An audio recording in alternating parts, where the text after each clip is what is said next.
offense before you got here, and what have you seen the last day or two? Yeah, I mean, like what Nate's done at Alabama has been incredible, right? He is, I mean, clearly they had a all-time great season last year, and he's their program is in a great position, and he's playing a fun style of basketball, and really they're playing great basketball. How difficult is it to? I thought it was a good answer. But then you're looking at me like, nah. Did I miss the question? I must have missed the question. It was a pregnant pause. When I was in medical school, that was one of the things that was a big deal. Is that when you're meeting with a patient, you had to just let enough time that they would move on to the next thing that they, the thing they really wanted to tell you that they hadn't told you yet. That was longer than usual. Yeah, it was good. They're really tough to prepare for. I mean, and listen, every team in this league is impossible to prepare for. Everyone's so good. Deb was just telling me we're playing. This is our third straight, essentially top 10 team at home for the first time ever. Ish. And so everyone's really good, and they pose different challenges. And Alabama right now is. Of course, they've always been so potent, demanding that you guard space. Their pace is elite. They're I don't know if they're not, it changes every day almost the metrics, but they're one of the fastest playing teams in the country. And when you break down their possession usage in the first six seconds and the second 6 seconds of the shot clock, after makes, that's actually when they're the most. They punish you. So it's one of those games where if you're not careful, you're going to make a big time play and all your guys will be celebrating and the cameras will be focused on your guy, and then they're going to come back to your guys and have the ball again because Alabama's already gone and scored, right? And so their transition offense is incredible. Their space incredible. They got the presumptive player of the year in the league. They in the last 5 games, they've been the #1 offensive rebounding team in the country, which is so great, isn't it? We just went to Mississippi State, that thing that had the #1 offensive rebounding team in the country for the season, and now we get the #1 offensive rebounding team in the last 5 games. So, they're a terrific team. Obviously, they're incredibly well coached. They're veteran guys, and it's going to be fun. Do you see any similarities between their offense and yours? And if there are, does that make it more difficult or easier to prepare for? A little bit of both. Certainly their usage of the 3-point line is really heavy. I think they're number 3 in the country, actually in 2-point field goal percentage, 2 or 3. They're really, really effective at the rim, and their volume from the 3-point line is intense. Right? They haven't shot it great, but their volume is always scary. Like on the night when they're making shots, it's a long night for their opponent for sure. But really, for me, it's their pace. And them on the offensive glass right now. It's just been remarkable. Their concerted effort on the glass has been really special. Are there any surprises in the SEC so far in the last couple of weeks that you've noticed some teams that they're at the top? Well, I think, I don't know if anybody's surprised. It seems like everybody's ranked in the top 25, so it's just a matter of who happens to win that night. I think Ole Miss Ole Miss obviously had a huge win this week against Alabama, right? So that was a big win. Missouri is I love that coaching staff, and they had a really tough year last year, and so it's fun to see them infusing just a massive amount of life into the program right now. But I think everybody in the league is really good. I think nobody's surprised about that. Mark, you kind of indicated that you thought Andrew's back issue would improve with time. He was obviously able to start, just like usual against Texas A&M. But kind of where is he with that? And do you still kind of, portend into the future that progress will be made and things will get back to 100% for him? Yeah, we have next week we have a full week, and so we're kind of like scratching and clawing to stay alive right now, and then we'll be able to put 3 days together next week where he's. Hopefully we can make some progress next week. But right now he's kind of on no practice right now, and just hope that we can tape them together for the game. And that's kind of how we've been rolling the last 2 weeks. And so he's been fighting and battling and being really effective in the game and in the games. And he's dying to play. And so we'll kind of piece it together. Not too many players that could go, without practice or being on that no practice schedule yet come out and perform in games that just kind of speak to his experience, his IQ, and just the kind of way he's, as a veteran guy, knows how to manage his body and such. Well, I think there's a lot of players that would like to do that sometimes. But no, for sure. That's the beauty of having a vet, and especially a vet that's built like him, in the sense of he's always been so incredibly efficient. He's never been a turnover guy. He's always been a really high field goal percentage guy. He's a high Q guy. He knows his game. He knows where he's effective. He's gotten to know us really well. And so it's not ideal. Like, he'd be the first to tell you this, man, it's hard to kind of find rhythm a little bit. When you're just kind of piecing together a day here and a day there, but we do have some semblance of confidence that he's gonna improve. So we'll see where we go. UK posted a video the other day of you and showing off your UK chessboard, and I know that. Well, two-part question there. Just one, have you played Game 7 against Colin Chandler? And No, I'm ducking him. I'm telling you, I'm terrified. Actually, Colin's good because he lets you kind of control the board, and then all of a sudden you think you got it, and then all of a sudden you're like, oh, this went really, really bad, really, really fast. I don't like it at all. So I'm going to try and juice this thing and eventually do a pay-per-view, some type of NIL pay-per-view thing for Game 7. But I got to work on the marketing there. We'll figure that out. what's the importance of doing non-basketball stuff with your players, and is that something you've always done throughout your coaching career? I think it's really important because we've talked about this a lot. I'm not going to give you guys a great answer, but I think it's massively important. I think that I think it's more important that our players are doing non-basketball things with each other.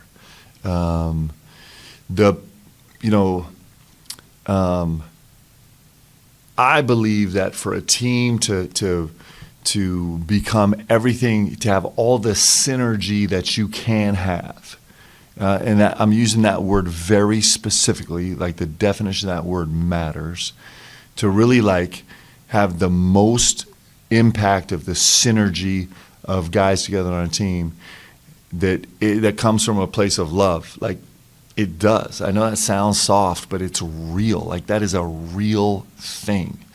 And love is a two-part word. Love is something, it's an affection that you feel for someone, but it's also a verb. It's an active endeavor. It's both. It's a noun and a verb, and they're both real. And you kind of flip back and forth between the two. And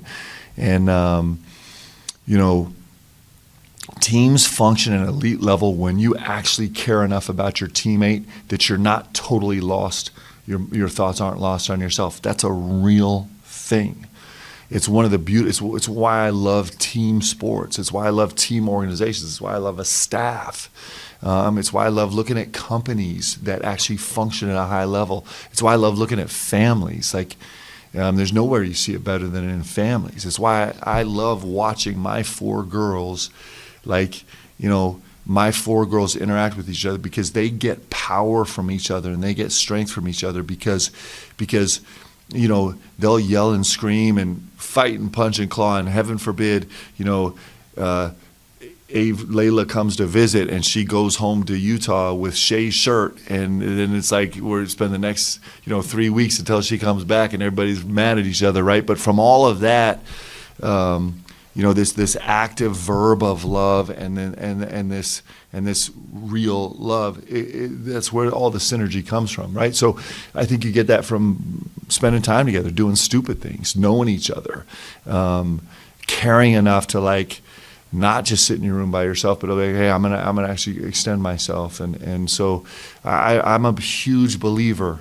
And thankfully, because it's no fun to do this by yourself, right? And so I think those things really matter. That was a long answer, but I care about it. I really care about that. I think it's important in life. Mark Lamont obviously took several hits in that game Tuesday. One, did he come out of it okay? And two, just the fact he kept getting up and was able to finish that game, what does it say about him, and what did it kind of do for the team morale? He's a winner. He's a winner. I actually said that in staff yesterday as we were kind of finishing up the autopsy. And I'm like, man, this guy's a winner. And it was like, and we've said it 100,000 times, but it's starting to hit even more different, isn't it? Like, we've been saying it, but now we all get to feel it. We all get to experience it. We get to witness it, and we get to see it in real time at a bigger level, maybe than we've seen it from him before. And I mean, you know, he's fun to coach. And so he's going to keep battling and fighting, but it's probably not the end of him getting beat up a little bit. So, Mark, going back to everybody in this league being really good, how challenging is it to not only face these really good teams game to game, but really different coaching styles? I know you've coached against some of these guys in the past, but how challenging is that? And then is it also fun for you as a guy who loves basketball? yeah, it's so awesome. Like, it's so fun. We played 4 league games now. I mean, how fun is this, right? You think about, like, even the Georgia disaster, right? It was fun and learning, and it actually has made us a better team. Like, the Georgia disaster helped us prepare for Mississippi State and for Texas A&M and Florida as a first game. Those guys coming here undefeated, and that epic, like, you know, one of the most fun games we've ever got to play and witness together. And they're all so different, right? And so they test you in different ways, and they expose you in different ways, and you get to learn so much. And I love every second of it. Like, it's, you know, I've said this a bunch, but I feel bad for everybody that's not in the SEC. And there's other great leagues. Please don't take that wrong, but it's just like, we're battered and bruised right now, and we're only 4 games in the league. And we're getting stretched like crazy right now, and we're only 4 games in the league. And we're learning so much about ourselves and about how to attack this game in different ways, and we're only 4 games in, and that's what you want. I mean, it's pretty great. Mark, going back to pace, there's kind of a thought out there that, you know, Alabama's playing with this fast pace, as you mentioned, and so are you guys. And so there's a thought that that's the kind of game that you want to play. I'll hear it on the broadcast, like, that you might not want to get into one of those physical, like, gritty, kind of ugly kind of games. I don't know, do you understand what I'm getting at? And totally. Is there any validity to that? Or, I mean, you proved you can win one of those ugly games. You've done it a couple times, but you might prefer, you know, kind of the nice, fast, pretty game where you're scoring a lot of points and not ugly in the 70s. Is there any sense to that? There's a lot of beauty in every style of play, right? So we did an edit. So we were off. We were off yesterday. We're Wednesday, guys. I'm the worst. Every day is the same, right? So I was like, was it Sunday yesterday, or was it? So we were off yesterday, and we did our autopsy this morning from the game, and we did a 10-minute rebounding video. And it was awesome. It was so cool. And it was fun, and it was inspiring, and it was like in the trenches, and it was like a fist fight. And watching it rehashed, was it just as fun as watching a 5-pass, no dribble transition possession that ends up in a ball fake fly by 3, right? And so, yes, like, I love it all. Like, it's pretty great. I think our team is finding some real satisfaction. I think more than anything, we're inspired by growth. Like, as human beings, I think we're inspired by growth. I think growth is joy, actually, and it's pride, and it's all those things. And so for our guys to see what we look like on film 2 weeks ago on the glass and see how they've changed, the 3 levels of it. They've changed the skill of how they do it. They've changed the IQ, and they've changed the focus. To see that in living color, I think our guys left this morning being like, this is super cool.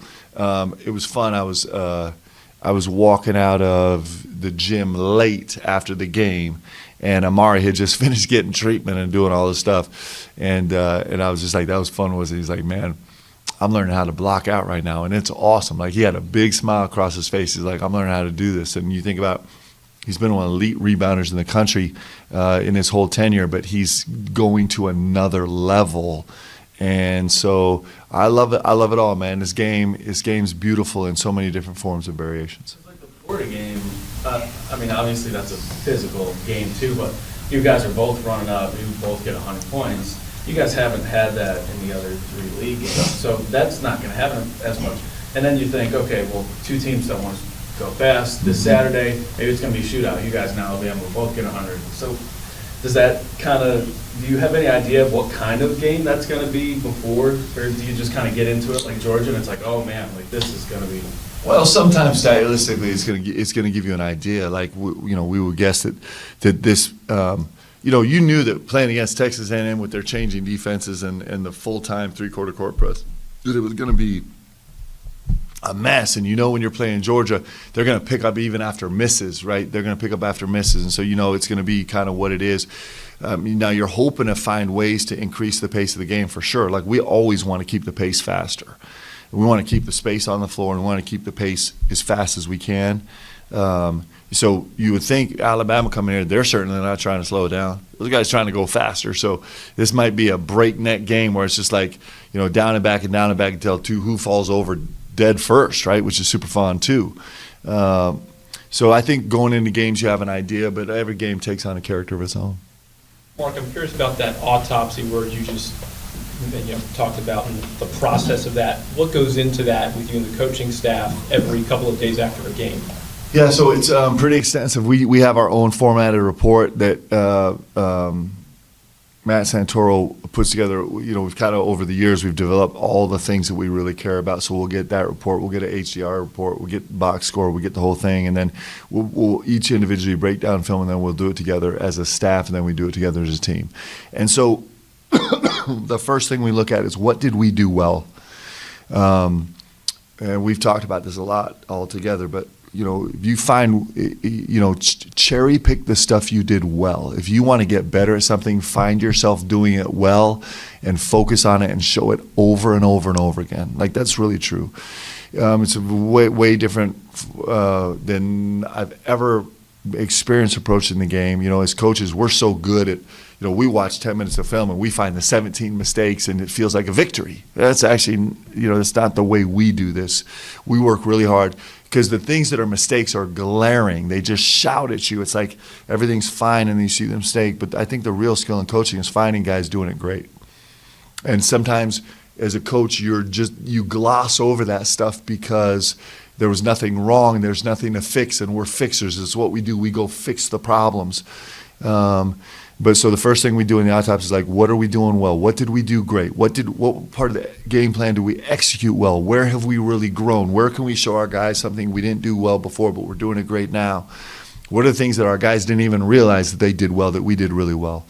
And so we'll spend a lot of time on that. We'll spend very minimal time, certainly on video, on the things that we're doing wrong, but we'll take that in as a staff and really digest that as staff. Sometimes we'll see something we really struggle with, which we did. We struggled in a couple areas in the last couple games. And so what we do is we actually go back and we'll grab film of us doing it really well. Someone's died or something. Yeah, so it's really important. So we always think about this like win or loss, that's dead and buried. Like that's done. Like we're going to take all the data, we're going to take all the information, we're going to take it, but we're moving on. We're flipping a page, right? And so, and we're, I think it's two-part. I think one part is like we're going to dig deep. Like we're going to, I don't want to get too tasteless, right? Yeah, everyone's going to lunch after this, so so we're digging really deep. We're trying to uncover everything we have, and then it's dead and buried, and we got to move on to the next thing. Is in this league, that's important. Sometimes the wins are harder to get over than the losses, so we got to turn the page, bury it, and let's go. How do you wonder if it's rising from the dead then? In some of your ball games, you're like, fellas, we've talked about this for 6 weeks now. Yeah. I don't have a lot of things we've talked about for 6 weeks that we haven't made progress on. Now, we have a lot of things that we talk about every single day where we're making progress and we want to make more progress. There's a lot of those.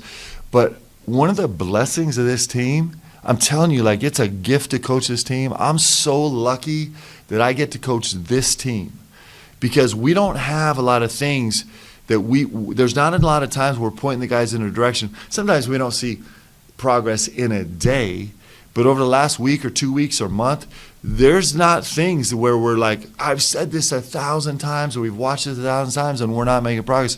We have an unbelievable studious locker room. Like, our guys pay attention, and they're focused on growing. It's super cool, man.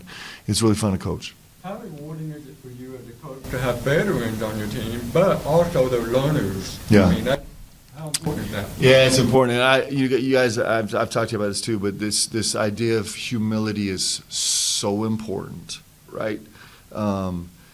It's I will give you the same speech, but this is like DNA for our team. A lot of times we mistake. We think that somehow confidence and humility somehow are not. They're almost not exactly opposite, but they almost are in contention with each other. They're not. Like, the most confident people are the most humble people. I really believe that. There's a big difference between arrogance and confidence, okay? Arrogant people are not humble. Arrogant people are stuck. They can't learn. They can't grow. They think they know everything, and they're just stuck. Because you think you know everything, you're not going to take any new data in. You're not going to actually be curious, right? But when you have really, really confident people that are really, really humble, and you throw in some curiosity, that's a growth mindset person. That's someone that's like, hey, I'm really good at this, and I know that I'm good enough at this to get better. I know I can get better, and the curiosity part seeps in there, and that's what we have a locker room of guys like that, man. We have guys that are confident enough to really, really be humble, and they got a whole load of curiosity, and they get better. And we're seeing it in real time with like big, like monstrous things like our work on the glass, right? And that's not done. Like, that's going to be a continuing progress, but we've made huge progress, and it's fun. It's fun to coach guys like that.